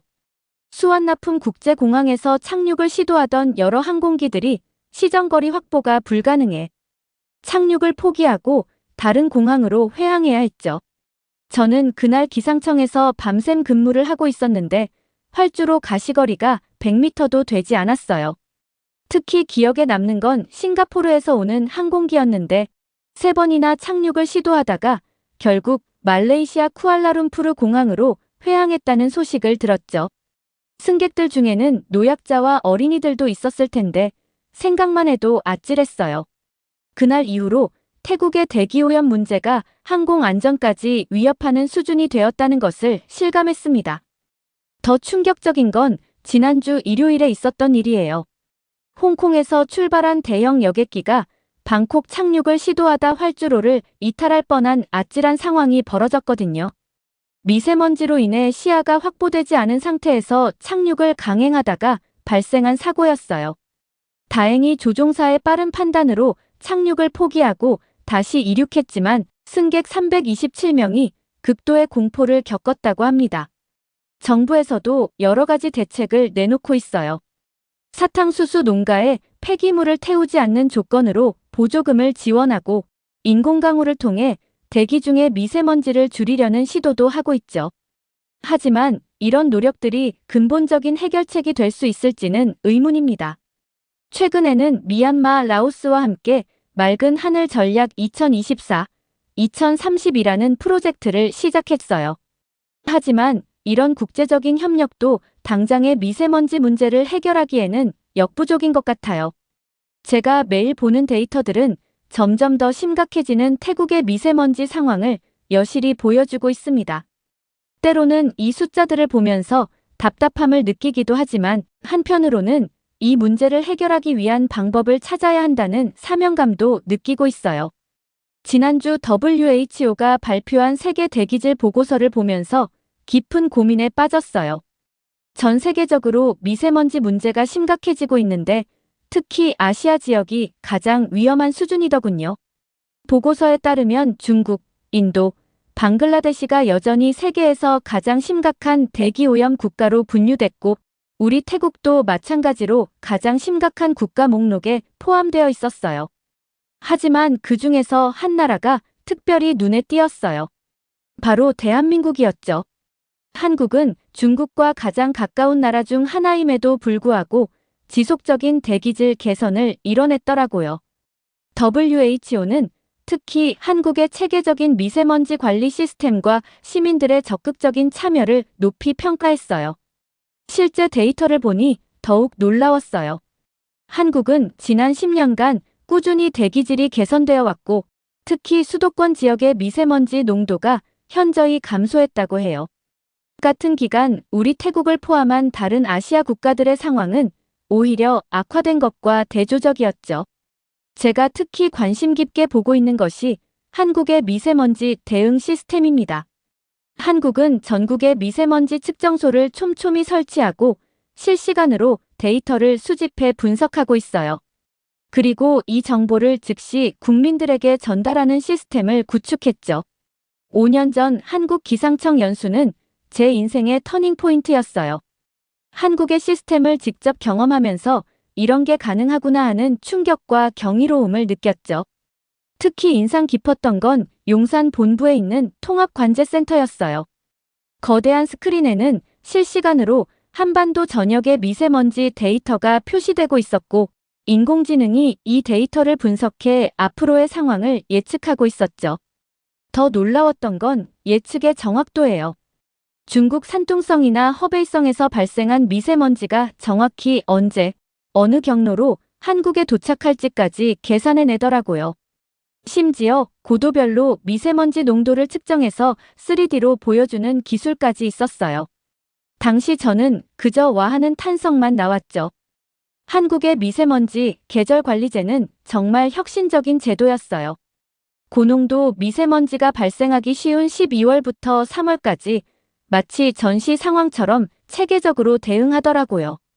5등급 경유차는 아예 도심 진입을 금지시키고 대형 사업장 900여 곳의 조업시간을 조정하고 공공기관 주차장은 2부제로 운영하는 등 철저했죠. 특히 인상 깊었던 건 시민들의 자발적인 참여였어요. 한국 사람들은 미세먼지가 심한 날이면 스스로 차량 2부제에 동참하고 가정에서도 실내 공기질 관리에 신경 쓰더라고요. 정부의 정책과 시민의식이 완벽하게 조화를 이루는 모습이었죠. 그래서 2년 전 한국이 우리 태국에 도움의 손길을 내밀었을 때 얼마나 기뻤는지 몰라요. 방콕과 치앙마이에 설치된 스마트 미세먼지 측정소는 한국의 최신 기술이 적용된 것이었어요. 센서 하나가 무려 38가지 항목을 동시에 측정할 수 있는 놀라운 장비였죠. 작년 1월의 치앙마이 사태는 잊을 수 없어요. 한국의 AI 예보 시스템이 미세먼지 주의보를 발령했고 우리는 즉시 주민 대피 계획을 실행했죠. 당시 PM2.5 수치가 무려 500 마이크로그램까지 치솟을 거라는 예측이었는데 정확히 들어맞았어요. 다른 시스템이었다면 몇천 명의 시민들이 위험에 노출될 뻔했죠. 한국은 클린로드 시스템이라는 획기적인 도로 물청소 시스템도 전수해줬어요. 도로 중앙 분리대에 설치된 노즐에서 미세한 물방울을 분사해 도로의 미세먼지를 잡아주는 시스템이었죠. 방콕 시내 주요 도로에 설치했더니 미세먼지가 무려 40%나 감소하는 놀라운 효과를 보였어요. 방콕 클린 에어 위크 행사는 정말 대성공이었죠. 한국의 전문가들이 직접 방문해서 가정에서 실천할 수 있는 미세먼지 대응법을 알려주셨는데 시민들의 호응이 엄청났어요. 특히 창문 필터 설치법이나 공기청정기 관리법 같은 실용적인 팁들이 인기가 많았죠. 누군가 왜 하필 한국이냐고 물어본 적이 있어요. 저는 이렇게 대답했죠. 한국은 우리와 비슷한 아픔을 겪었지만 그것을 완벽하게 극복해낸 나라예요. 게다가 그들은 자신들의 성공을 아낌없이 나누어주는 진정한 친구이기도 하죠. 하지만 이런 희망적인 상황도 오래가지 못했어요. 태국 내 반한 감정이 걷잡을 수 없이 커지면서 한국인 전문가들을 향한 위협이 시작된 거죠. 처음에는 SNS상의 악성 댓글이었는데 점점 심각해져서 길거리에서 한국인들을 향해 물병을 던지거나 폭언을 하는 사건들이 발생했어요. 특히 충격적이었던 사건이 있었어요. 치앙마이 미세먼지 관제센터에서 근무하던 한국인 전문가 3분이 퇴근길에 폭행을 당했죠. 다행히 큰 부상은 없었지만 이 사건 이후로 한국 대사관에서 체류 한국인들에게 긴급 귀국 권고를 내렸어요. 결국 우리 기상청에서 함께 일하던 한국인 전문가들도 모두 한국으로 돌아가야 했어요. 마지막 날 그분들이 저에게 시스템 운영 매뉴얼을 건네주면서 하신 말씀이 아직도 귓가에 맴돌아요. 나린 씨, 우리가 없어도 잘할 수 있을 거예요. 하지만 정말 도움이 필요하다면 언제든 연락해주세요. 그분들이 떠난 뒤 우리는 심각한 문제에 직면했어요. AI 기반 예측 시스템은 주기적인 업데이트가 필요한데 그걸 할 수 있는 전문가가 없어진 거죠. 치앙마이의 미세먼지 측정소 10곳 중 4곳은 이미 오작동을 일으키고 있고 방콕의 클린로드 시스템도 제대로 된 유지 보수를 받지 못해 성능이 크게 떨어졌어요. 그나마 우리에게 희망이 되어주었던 것은 한국 기업들의 공기청정기였어요. 특히 LG전자의 퓨리케어와 삼성전자의 제품들은 정말 뛰어난 성능을 보여줬죠. 저희 기상청 사무실에도 LG 퓨리케어 공기청정기가 설치되어 있었는데 미세먼지가 심한 날에도 실내 공기질을 완벽하게 관리해 주었어요. 태국의 주요 병원들도 한국 공기청정기를 적극적으로 도입했었죠. 방콕의 대형 병원들은 병실마다 LG 퓨리케어를 설치했고 환자들의 만족도가 정말 높았어요. 특히 호흡기 질환으로 고생하는 환자들에게는 정말 큰 도움이 되었죠. 호텔업계에서도 한국 공기청정기는 필수품이 되었었어요. 외국인 관광객들이 호텔을 고를 때 한국산 공기청정기 설치 여부를 중요하게 고려했거든요. 실제로 제 동생이 운영하는 작은 게스트하우스에도 LG 휴대용 공기청정기를 구비해뒀는데 투숙객들의 반응이 정말 좋았어요. 학교에서도 교실마다 삼성전자의 공기청정기를 설치했었죠. 아이들의 건강을 위해서는 최고의 선택이었어요. 실제로 공기청정기 설치 후에는 학생들의 결석률이 눈에 띄게 줄어들었다는 보고도 있었어요. 쇼핑몰이나 대형마트에서는 공기청정기 판매 코너가 항상 북적였죠. 가격이 좀 비싸더라도 성능과 신뢰성 때문에 많은 분들이 한국 제품을 선택하셨어요. 특히 LG전자의 퓨리케어 미니는 휴대가 간편해서 사무실 직원들 사이에서 인기가 정말 좋았죠. 기억나는 건 작년 미세먼지가 심각했을 때의 일이에요. 전자제품 매장에서는 한국산 공기청정기가 품절되는 상황이 계속됐어요. 어떤 분들은 새벽부터 줄을 서서 기다리기도 하셨죠. 그만큼 한국 제품에 대한 신뢰가 컸던 거예요. 특히 심각한 건 한국 공기청정기 상황이에요. LG전자와 삼성전자가 태국 시장에서 완전히 철수를 선언했거든요. 처음에는 서비스 센터 몇 곳만 문을 닫았는데 이제는 대부분의 서비스 센터가 모두 운영을 중단했어요. 문제는 여기서 끝이 아니었죠. 태국 세관에서 한국 제품에 대한 수입 규제를 강화하면서 필터 같은 소모품도 구하기가 힘들어졌어요. 지난주에는 방콕 시내 최대 전자상가에서 LG 공기청정기 필터를 찾는 시민들이 몰려들어 아수라장이 됐다는 뉴스도 있었죠. 심지어는 중고시장에서 5년 된 한국 공기청정기가 신제품 가격의 2배로 거래되는 기현상도 벌어지고 있어요. 얼마 전에는 제 친구가 운영하는 카페에 있던 LG 공기청정기를 도난당하는 사건도 있었죠.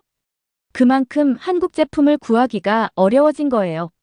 중국 업체들이 공격적으로 시장을 공략하고 있지만 반응이 신통치 않아요. 방콕 최대 종합병원에서 중국산 제품 100대를 테스트해봤는데 미세먼지 제거율이 한국 제품의 절반 수준에도 못 미쳤대요. 게다가 소음은 3배나 더 크고 전기료도 훨씬 많이 나온다고 해요. 결국 대형 병원들은 남아있는 한국 제품을 중환자실에만 겨우 배치하고 있는 실정이에요. 관광업계의 타격이 정말 심각한 상황입니다. 지난주 방콕 시내 5성급 호텔에서는 일본 관광객 단체 예약이 전면 취소됐어요. 이유는 단 하나, 객실에 설치된 LG 공기청정기를 더 이상 관리할 수 없게 되었다는 거였죠. 일본 여행사 측에서는 미세먼지가 심각한 방콕에서 한국산 공기청정기는 필수라며 다른 대체 제품으로는 고객들을 설득할 수 없다고 했다고 해요.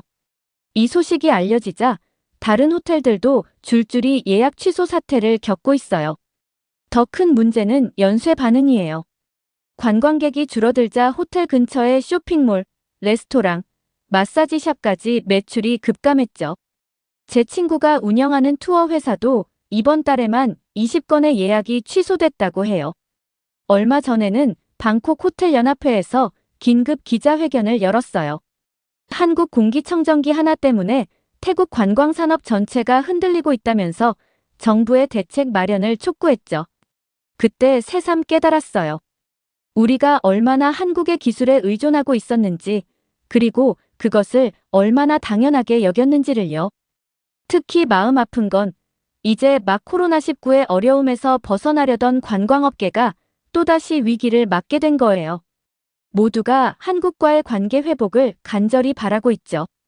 지금 생각해보면 우리가 한국의 기술과 제품을 당연하게 여겼던 것 같아요. 그것들이 없어진 지금에서야 그 가치를 제대로 깨닫게 되었죠. 지난주부터 방콕 시내에서는 연일 시위가 이어지고 있어요. 한국과의 관계 회복, 관광업 살리기 등의 플래카드를 든 시민들이 정부 청사 앞에 모여들고 있죠. 어제는 무려 5만 명이 넘는 시민들이 모였다고 해요. 시위대 중에는 관광업 종사자들이 특히 많았어요. 제가 현장에서 만난 분들의 이야기를 들어보면 상황이 정말 심각했죠. 방콕 최대 규모 마사지숍 매니저는 이렇게 말했어요. 작년에는 하루 평균 200명 정도의 손님이 있었는데 이제는 10명도 안 돼요. 외국인 관광객들은 미세먼지 때문에 방콕을 피해간다고 해요. 예전에는 한국 공기청정기가 있어서 걱정이 없었거든요. 부티크 호텔 운영자의 인터뷰는 마음을 아프게 했죠. 일본 관광객들은 이제 아예 태국을 거들떠보지도 않아요. 객실에 한국 공기청정기가 없으면 예약을 안 한다고 해요. 직원 30명 중 10명을 이미 내보냈어요. 시안 파라곤 의류매장 점장도 하소연을 했죠.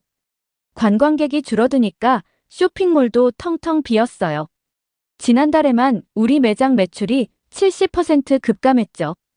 이런 상황이면 문 닫는 것 말고는 답이 없을 것 같아요. 특히 충격적이었던 건 방콕의 대표적인 관광지인 카오산 로드의 몰락이에요. 한때 전 세계 배낭 여행자들의 성지로 불리던 이곳이 이제는 텅 비어 있어요. 거리 곳곳에 임대 팻말이 걸려 있고 영업을 하는 가게도 손님이 없어 한산하기만 하죠. 태국 정부도 위기감을 느끼고 있어요. 지난주 관광체육부 장관이 긴급 기자회견을 열어 올해 관광객 목표치를 40% 하향 조정한다고 발표했죠. GDP의 20%를 차지하는 관광업이 흔들리면서 태국 경제 전체가 위험에 빠질 수 있다는 우려가 나오고 있어요. 중국어 가이드는 암울한 현실을 말했죠. 작년 이맘때는 중국인 단체 관광객만 하루 세팀을 진행했어요.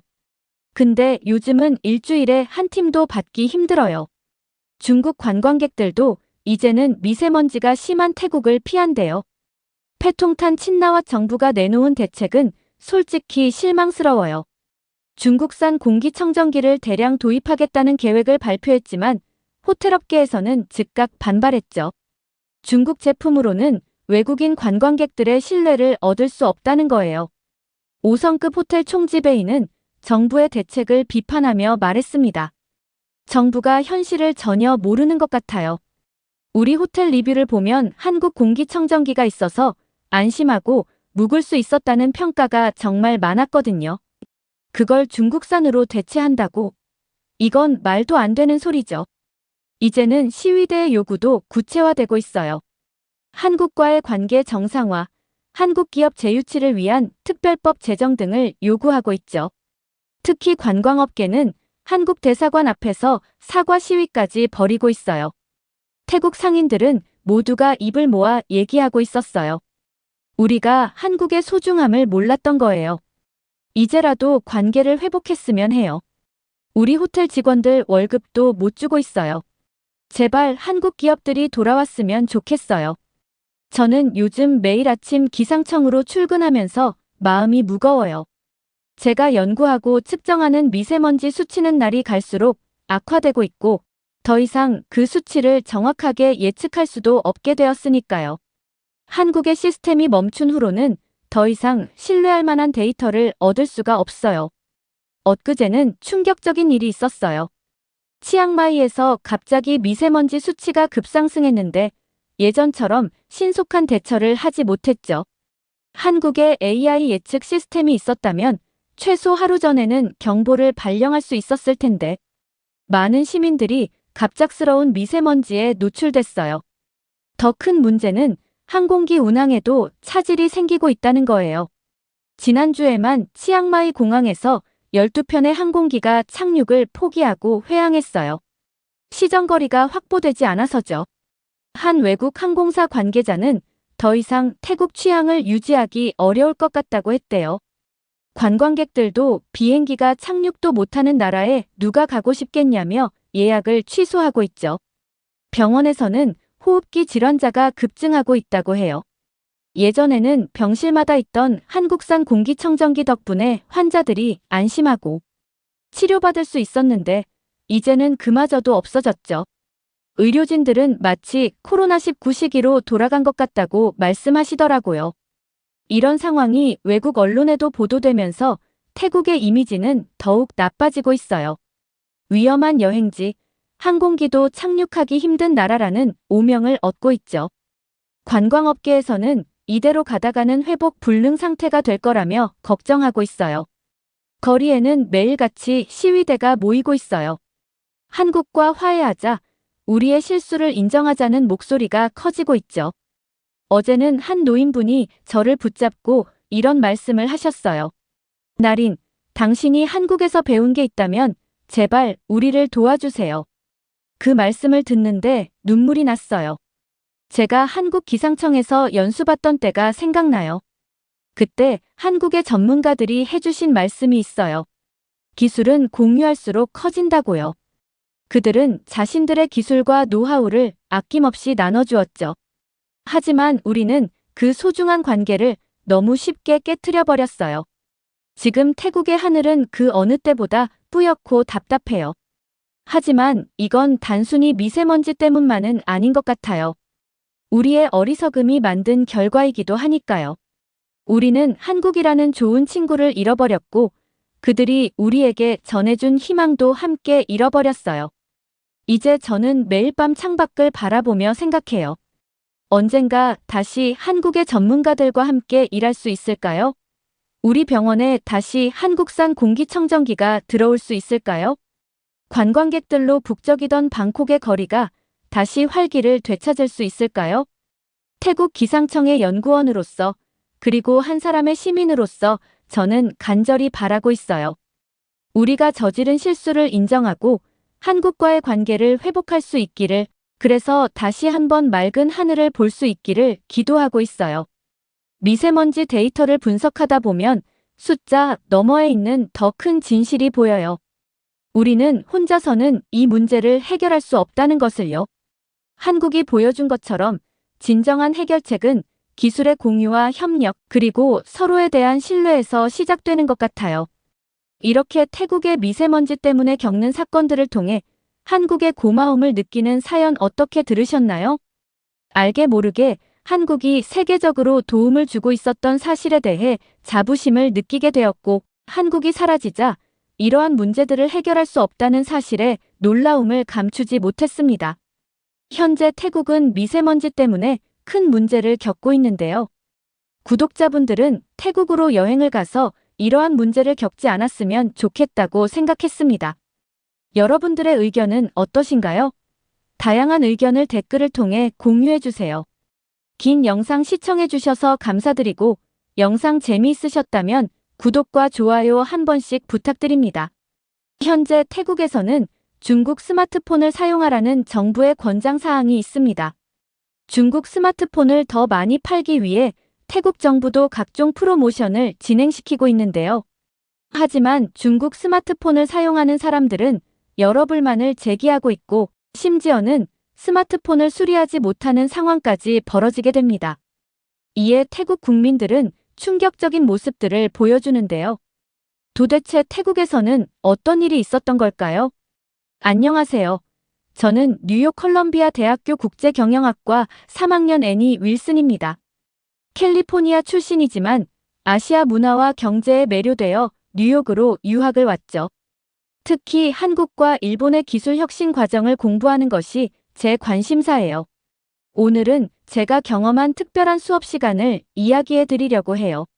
매주 화요일 오후 2시, 저는 설렘을 안고 브라운 교수님의 글로벌 시장과 소비자 행동 수업에 참석합니다. 교수님은 20년 넘게 아시아 시장을 연구해 오신 전문가시죠. 특히 소비자들의 감정이 시장에 미치는 영향에 대해 깊이 있는 통찰을 가지고 계셨어요. 그날도 여느 때처럼 교실은 활기찼어요. 전 세계에서 온 학생들이 335 모여 수업 전 토론을 하고 있었죠. 제 왼쪽에는 한국에서 온 희진이가, 오른쪽에는 태국에서 온 다야가 앉아 있었죠. 브라운 교수님께서 늘 그러시듯 정시에 강의실에 들어오셨어요. 그런데 오늘은 뭔가 달랐어요. 교수님의 표정이 평소보다 더 진지해 보였거든요. 오늘은 매우 중요한 주제를 다루게 될 것 같네요. 교수님께서 말씀하시며 프로젝터를 켜셨어요. 스크린에는 이모셔널 컨섬션 앤드 마켓 다이나믹스 타일랜드 스마트폰 마켓 케이스 스터디라는 제목이 떴죠. 그 순간 교실의 분위기가 미묘하게 달라지는 것을 느낄 수 있었어요. 특히 제 양옆에 앉은 희진이와 다야의 반응이 달랐죠. 희진이는 평소처럼 차분한 표정이었지만 다야는 왠지 불편해 보였어요. 저는 그때만 해도 이 수업이 얼마나 흥미진진한 토론으로 이어질지 몰랐답니다. 여러분, 오늘은 소비자의 감정적 선택이 시장에 미치는 영향에 대해 실제 사례를 통해 배워보도록 하겠습니다. 특히 최근 태국의 스마트폰 시장에서 일어나고 있는 변화를 중심으로 살펴볼 텐데요. 이것은 단순한 시장 변화가 아닌 감정이 경제에 미치는 영향을 보여주는 완벽한 사례가 될 것입니다. 노트북을 켜고 필기할 준비를 하면서 문득 옆자리의 다야를 슬쩍 봤죠. 그녀의 손가락이 책상을 가볍게 두드리고 있었어요. 분명 그녀에게는 민감한 주제일 텐데 과연 이 수업이 어떻게 진행될지 궁금했답니다. 브라운 교수님께서 다음 슬라이드로 넘어가려는 순간 강의실 뒤쪽에서 누군가 손을 들었어요. 강의실 뒤에서 손을 든 학생은 중국에서 온 리웨이였어요. 교수님, 감정적 소비라는 게 정확히 무엇을 의미하나요? 그의 질문에 브라운 교수님께서 고개를 끄덕이셨죠. 교수님께서 교단 앞으로 나오시며 말씀하셨어요. 감정적 소비란 제품의 품질이나 가격 같은 객관적인 요소가 아닌 소비자의 감정이 구매 결정을 좌우하는 현상을 말합니다. 오늘 우리가 살펴볼 태국의 사례는 이러한 감정적 소비가 한국가의 시장 전체에 어떤 영향을 미칠 수 있는지 잘 보여주는 예시가 될 것 같네요. 교수님께서 다음 슬라이드로 넘어가셨어요. 화면에는 태국의 스마트폰 시장 점유율 그래프가 나타났죠. 2023년부터 2024년까지의 급격한 변화를 보여주는 차트였어요. 삼성의 점유율이 급격히 감소하고 중국 브랜드들의 점유율이 크게 증가하는 모습이 선명했죠. 여러분, 이 그래프가 보여주는 변화의 원인이 무엇일까요? 잠시 침묵이 흐르더니 제 옆자리의 다야가 조금은 날카로운 목소리로 말했죠. 태국 소비자들이 더 합리적인 선택을 한 거예요. 중국 제품이 더 저렴하니까요. 다야의 말에 희진이가 살짝 고개를 저었어요. 저는 둘 사이의 긴장감이 점점 고조되는 것을 느낄 수 있었죠. 그렇군요. 하지만 과연 이것이 정말 합리적인 선택이었을까요? 다음 데이터를 한번 보시죠. 이번에는 태국 소비자보호원의 2024년 1분기 소비자 만족도 조사 결과가 화면에 나타났어요. 처음에는 단순한 막대 그래프처럼 보였지만 자세히 들여다보니 충격적인 결과였죠. 가격 만족도는 89%로 매우 높았지만 품질 만족도는 42%, 서비스 만족도는 35%로 급격히 하락한 것이 한눈에 보였어요. 특히 눈에 띄는 것은 5G 네트워크 성능과 AS 관련 불만이었죠. 그래프 아래에는 구체적인 소비자 불만 사례들도 정리되어 있었어요. 동영상 버퍼링이 심해요. 게임 중에 자주 끊겨요. 영상 통화가 자꾸 끊겨서 못 쓰겠어요. 같은 생생한 불만들이 즐비했죠. 실제로 태국 소비자보호단체의 최근 조사에 따르면 중국 스마트폰 사용자의 67%가 네트워크 속도 저하 문제를, 73%가 AS 관련 어려움을 겪고 있다고 합니다. 더 놀라운 것은 AS를 받으려면 평균 3주 이상 기다려야 하며 부품 수급 문제로 정품이 아닌 호환 부품을 사용하는 경우도 있다고 하네요. 여러분, 이것이 의미하는 바가 무엇일까요? 교실은 잠시 조용해졌어요. 그때 희진이가 조심스럽게 손을 들었어요. 교수님, 제가 최근 한국통신기술연구소의 보고서를 읽은 적이 있는데요. 5G 네트워크는 단순히 통신사의 인프라 문제만이 아니라고 해요. 스마트폰 자체의 기술력이 매우 중요하다고 하더군요. 특히 안테나 설계와 신호 처리 기술이 핵심이라고 해요. 삼성전자의 경우 자체 개발한 5G 모뎀과 RF 시스템을 사용하는데 이게 안정적인 통신 품질을 보장하는 핵심 요소라고 합니다. 희진이의 설명이 이어지는 동안 다야는 불편한 듯 자리에서 계속 움직였어요. 그녀의 책상 위에는 중국산 스마트폰이 놓여 있었는데 마치 그 폰이 불편하다는 듯 자꾸 만지작거리고 있었죠. 다야가 다시 한번 손을 들었어요.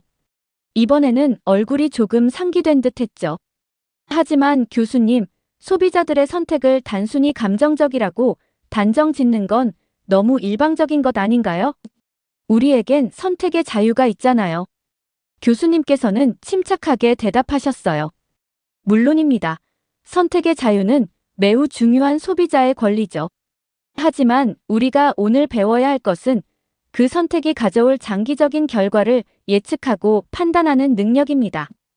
교수님께서 새로운 슬라이드를 보여주셨어요. 이번에는 미래 기술 발전 전망과 관련된 내용이었죠. AI 기술, 6G 통신, 폴더블 디스플레이 등 다양한 혁신 기술들이 나열되어 있었어요. 여러분, 스마트폰은 이제 단순한 통신기기가 아닙니다. 이것은 미래 기술의 집약체이자 한 나라의 기술 경쟁력을 보여주는 척도이기도 하죠. 감정적 선택이 이러한 기술 발전의 기회를 놓치게 만든다면 그것이 과연 현명한 선택일까요? 교수님의 말씀이 교실에 울린 후 무거운 침묵이 이어졌어요. 그때 다야가 갑자기 고개를 들더니 손을 높이 들었죠. 그녀의 얼굴은 어딘가 날이 선 표정이었어요. 태국 소비자들의 선택은 정당합니다. 우리는 더 저렴한 중국 제품을 선택할 권리가 있어요. 왜 모두들 우리의 선택을 감정적이라고만 하는 거죠? 우리도 충분히 생각하고 결정한 거예요. 다야의 갑작스러운 발언에 교실의 공기가 얼어붙는 것 같았어요. 몇몇 학생들이 불편한 듯 자리에서 몸을 비틀었고 일부는 서로 눈빛을 교환하기도 했죠. 브라운 교수님은 여전히 침착한 표정으로 다야의 말을 경청하고 계셨어요. 그때 희진이가 천천히 손을 들었어요. 다야의 말도 이해가 됩니다. 하지만 단기적인 가격 이점만 보고 선택하면 결국 더 큰 비용을 지불하게 될 거예요. 방금 교수님께서 보여주신 데이터를 보면 알 수 있듯이 네트워크 품질이나 AS 문제는 어떻게 해결하실 건가요? 이런 문제들은 시간이 지날수록 더 심각해질 텐데요. 다야가 곧바로 반박했어요. 그래도 가격이 절반 이상 저렴하다면 그만한 가치가 있는 거 아닌가요? 모든 사람이 비싼 프리미엄 제품을 살 수 있는 건 아니잖아요. 이때 교실 뒤쪽에서 인도 학생인 프리아가 의견을 보탰어요. 저도 비슷한 경험이 있어요. 인도에서도 한때 중국 제품을 많이 썼었는데 결국 품질 문제 때문에 소비자들이 다시 다른 브랜드로 돌아가기 시작했어요. 맞아요. 스마트폰은 이제 단순한 통신기기가 아니에요. 우리의 일상생활에서 없어서는 안 될 필수품이 됐죠. 은행 업무부터 공부, 업무까지 모든 것을 스마트폰으로 하는데 기기가 제대로 작동하지 않는다면 그걸로 인한 스트레스와 시간 낭비는 어떻게 보상받을 수 있을까요? 그런데 말이에요. 다야가 목소리를 높였어요. 왜 한국 기업들은 우리나라에서 철수하겠다고 위협하는 거죠? 그건 정당한 기업 행위인가요? 브라운 교수님은 잠시 침묵하시더니 조심스럽게 말씀을 이어가셨어요. 다야 양의 질문은 매우 중요한 포인트를 짚고 있습니다. 하지만 기업의 철수는 단순한 위협이 아닌 불가피한 선택이었다는 점을 알아야 할 것 같네요. 교수님께서 새로운 슬라이드를 보여주셨어요. 거기에는 최근 태국에서 발생한 여러 사건 사고의 통계가 있었죠. 실제로 태국 내반한 감정이 고조되면서 한국 기업 직원들의 안전이 위협받는 심각한 상황이 발생했습니다.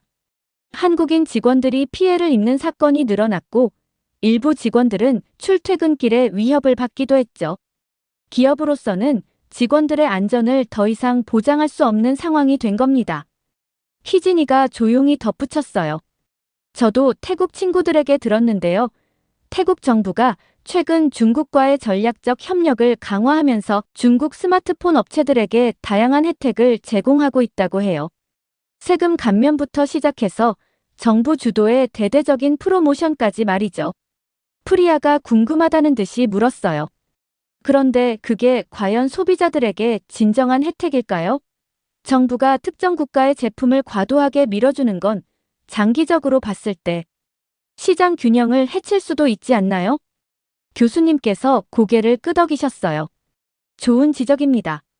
불매운동이 시민들의 자발적인 선택이 아닌 정부 주도의 정책으로 변질될 때 발생할 수 있는 부작용에 대해서도 한번 생각해 볼 필요가 있겠네요. 교수님께서 프로젝터를 다음 슬라이드로 넘기셨어요. 화면에는 총 소유 비용 토탈 코스트 오브 오너십 분석 자료가 나왔죠. 여러분, 이 차트를 보시죠. 2년간 스마트폰을 사용할 때 발생하는 총 비용을 분석한 자료입니다. 구매 가격은 확실히 차이가 나지만 AS 비용, 배터리 교체 비용, 성능 저하로 인한 업무 효율성 감소까지 계산하면 어떻게 될까요? 희진이가 차트를 자세히 살펴보더니 말했어요. 결국 2년 후에는 총 비용이 거의 비슷해지네요. 오히려 프리미엄 제품이 조금 더 경제적일 수도 있겠어요. 다야는 입술을 깨물며 데이터를 바라보고 있었어요. 그녀의 표정이 조금씩 변하는 것을 볼 수 있었죠. 그때 희진이가 조심스럽게 손을 들었어요. 최근 폴더블폰 시장의 예시를 한번 살펴보면 좋을 것 같아요. 희진이가 자신의 노트북을 열더니 준비해온 자료를 공유했어요. 제가 찾아본 자료에 따르면 삼성전자는 폴더블폰 제작을 위해 무려 7년간의 연구 개발 기간을 거쳤다고 해요. 특히 폴딩 디스플레이의 내구성 테스트만 20만 번 이상 진행했죠. 반면 중국 업체들은 이 기술을 모방하는 데 급급한 나머지 충분한 테스트 없이 제품을 출시했어요. 교수님께서 관심 있게 고개를 끄덕이셨어요. 구체적인 사례가 있나요? 네, 있습니다. 희진이가 자신의 태블릿을 꺼내더니 사진을 보여주었어요. 이건 태국의 한 소비자가 SNS에 올린 글인데요. 중국산 폴더블폰을 구매한 지 2달 만에 화면 주름이 심각하게 벌어지고 힌지 부분에서 소음이 발생하는 문제가 생겼대요. 더 큰 문제는 이걸 수리하려고 했더니 서비스 센터에서 부품이 없다고 해서 2달째 기다리고 있다는 거예요. 반면에 삼성 폴더블4는 특수 개발된 울트라 신 글래스를 사용해서 화면 주름이 거의 보이지 않고 힌지 설계도 플로팅 힌지 기술을 적용해 내구성이 매우 뛰어나죠. 실제로 20만 번의 폴딩 테스트를 통과했다고 해요. 다야가 불만스러운 표정으로 반박했어요. 그래서 가격이 2배나 비싼 거잖아요. 이때 교수님께서 새로운 슬라이드를 보여주셨어요. 재미있는 데이터가 하나 있네요. 폴더블폰 사용자들의 3년간 총 유지 비용을 분석한 자료입니다. 화면에는 충격적인 결과가 나타났어요. 초기 구매 비용은 중국산이 훨씬 저렴했지만 잦은 수리 비용과 배터리 교체 비용, 그리고 2년 차에 발생하는 전면 교체 비용까지 합산하면 오히려 총 비용이 더 높아진다는 분석이었죠. 더구나 폴더블폰의 경우 화면이 접히는 부분의 기술력이 매우 중요한데 이는 단순히 따라할 수 있는 게 아니에요. 삼성전자는 수천 개의 폴더블 관련 특허를 보유하고 있고 독자적인 기술을 개발해왔어요. 반면 중국 업체들은 기존 기술을 모방하는 수준이죠. 게다가 AS 문제는 더 심각해요. 희진이가 태블릿으로 새로운 자료를 보여주었어요. 삼성전자는 전 세계의 공식 서비스 센터를 운영하고 있고 태국에만 해도 50개 이상의 센터가 있었죠. 평균 수리 기간도 3일 이내였어요. 하지만 지금 중국 업체들의 경우는 심각한 수준이에요. 희진이가 말하려는 찰나 교실 뒤쪽에서 한 학생이 손을 들었어요. 저희 사촌이 겪은 일을 말씀드려도 될까요? 사촌이 얼마 전에 중국산 폴더블폰을 샀는데 한 달도 안 되어서 화면이 망가졌어요. 서비스 센터에 방문했더니 부품이 없다면서 중국에서 들어올 때까지 기다리라고 했대요. 벌써 6주가 지났는데 아직도 언제 수리될지 모른다고 하네요. 희진이가 고개를 끄덕이며 말을 이었어요. 맞아요. 현재 태국 내 중국 스마트폰 서비스 센터는 방콕에 단 3곳, 전국에 15곳밖에 없어요. 더 큰 문제는 부품 수급인데 모든 부품을 중국에서 공수해와야 해서 평균 수리 기간이 6주나 걸린다고 해요. 심지어 일부 부품은 품절되어 수리 자체가 불가능한 경우도 있대요. 이건 단순한 불편함의 문제가 아니에요. 현대 사회에서 스마트폰은 필수품이잖아요. 은행 업무부터 업무용 메일까지 폰 없이는 아무것도 할 수 없는데 한 달 넘게 기다려야 한다면 그 시간 동안의 불편함과 업무 차질은 어떻게 보상받을 수 있을까요? 다야의 표정이 점점 심각해졌어요. 그녀의 책상 위에는 접힌 자국이 선명한 중국산 폴더블폰이 놓여 있었죠. 저는 그녀가 자신의 선택을 다시 한번 고민하고 있다는 걸 느낄 수 있었어요. 교수님께서 마지막 슬라이드를 보여주셨어요. 이건 최근 태국 IT 전문가들의 설문조사 결과입니다. 응답자의 82%가 현재 태국의 스마트폰 시장 변화가 장기적으로 국가 기술 경쟁력에 부정적 영향을 미칠 것이라고 답했네요. 우리가 진지하게 생각해봐야 할 문제가 아닐까요?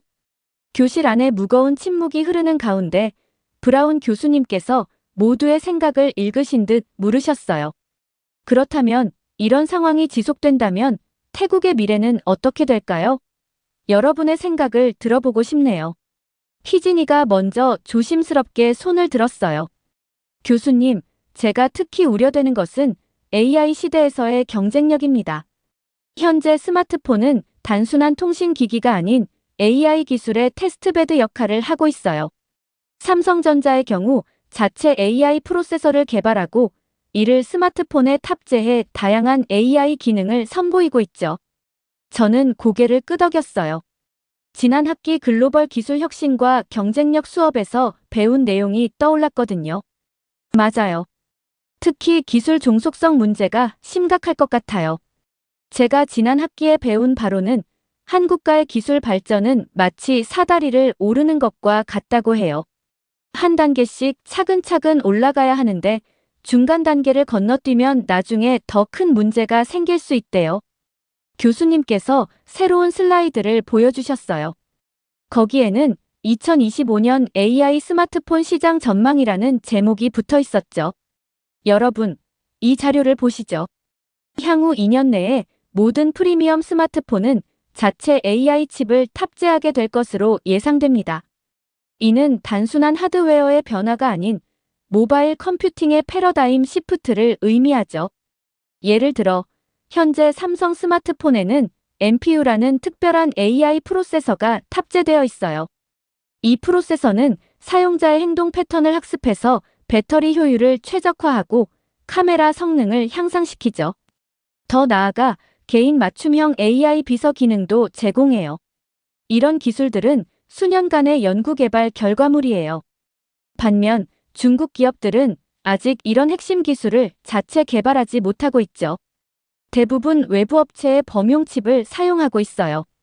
이는 장기적으로 기술 경쟁력 약화로 이어질 수 있어요. 브라운 교수님께서 다음 슬라이드를 보여주셨어요.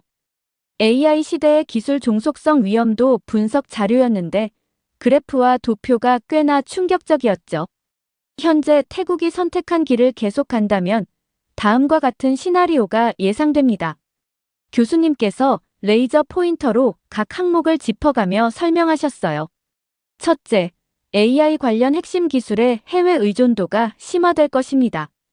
현재 중국 스마트폰 기업들은 AI 반도체를 자체 개발하지 못해 대부분 미국이나 다른 국가의 기술에 의존하고 있어요.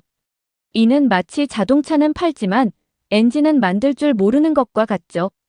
2025년이 되면 모든 모바일 기기가 AI 기능을 필수로 탑재하게 될 텐데 이때 태국은 완전히 해외 기술에 종속될 수 있습니다. 교수님은 다음 그래프로 넘어가셨어요. 둘째, 자체 R&D 생태계가 약화되면서 기술 혁신의 기회를 잃게 될 것입니다. 삼성전자가 태국에서 철수하면서 현지 연구소도 문을 닫았죠.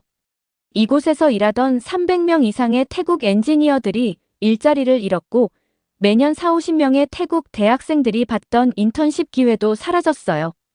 더 심각한 것은 이들이 진행하던 5G, 6G 통신 기술 연구도 모두 중단되었다는 거죠.